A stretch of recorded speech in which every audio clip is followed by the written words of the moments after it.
little bit about the importance of gap integrity as far as that's concerned with a quarterback that's as mobile as Blake Bortles. It's a really big deal, especially when you have guys who are really adamant at getting after the quarterback. You want to make sure you work together as a unit. And even furthermore, you have to have the coverage working alongside with the rush to make sure that everybody's doing their part. And if he is, going to a second, third, option, and he has to tuck and run, whatever guys in that gap, make sure that they're able to put the ball on the ground. Now, is it a delicate balance in terms of trying to get after him and then also kind of try to keep him in front of you? Max out all day.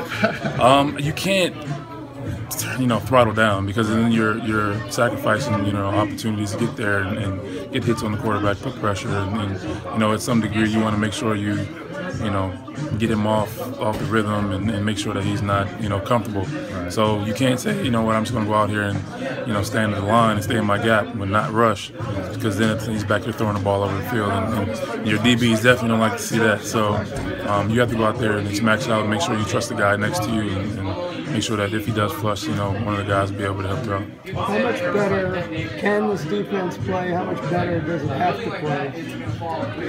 Can is a big. Sky's the limit. You look around this locker room, you look at the guys that we have. Everybody's highly confident in whatever the thing is that they do. And I feel like we haven't got to where we should be. Obviously, it's only week 2, but every day we're out on the field. We had a practice yesterday. Every time we step out there, we're getting better. So I'm looking for a big step forward this week. Guys kind of fixing the things that didn't necessarily go right the first part of the first game, and make sure we carry that momentum on and get this season going. Cam, the rushing defense, you guys allowed 106 in the first half, 55 in the second half on the ground.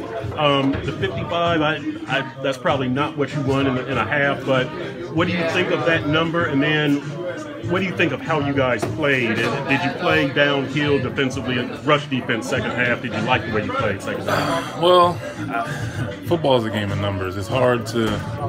You can write the story however you want. You could, in fact, focus in on that number, or you could focus on 10 points.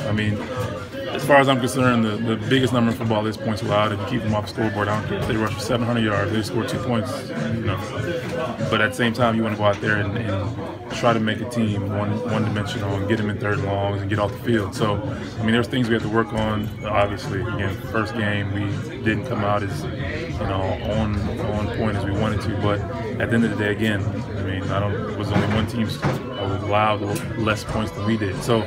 You take the good with the bad, and you got to go out there and say you work on the things you didn't do well, and continue to, hopefully continue to do the things well that you did do well. So, I think guys understand that, and we want to keep the guys off the scoreboard, but at the same time, one guy's running the ball either. Can't just to remove any doubt. You're playing Sunday? Talk to Coach. Okay. How do you feel physically? Cam, more to the pressing question of the Manhattan over there only has 2 tenants. I sold a couple units. So what happened to Jordan Phillips? Was he evicted, or he didn't have enough? What's the word? I'll just use stripes. You got to have a few more stripes in order to get some residency over there, and that's the top tier over there. So he's got. Where is he? He's over here. Wherever he is, he's over there. He's over there. Yeah. Okay, well, he's got a couple more stripes to get. So how do you have that conversation?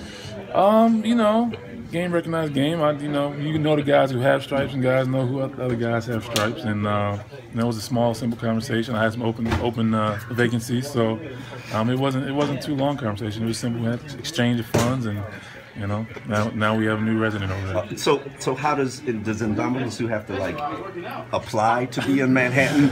No, it's like you have to be pre-applied to even be considered. Certain guys can't even apply. They know who they are, and we know who they are. So.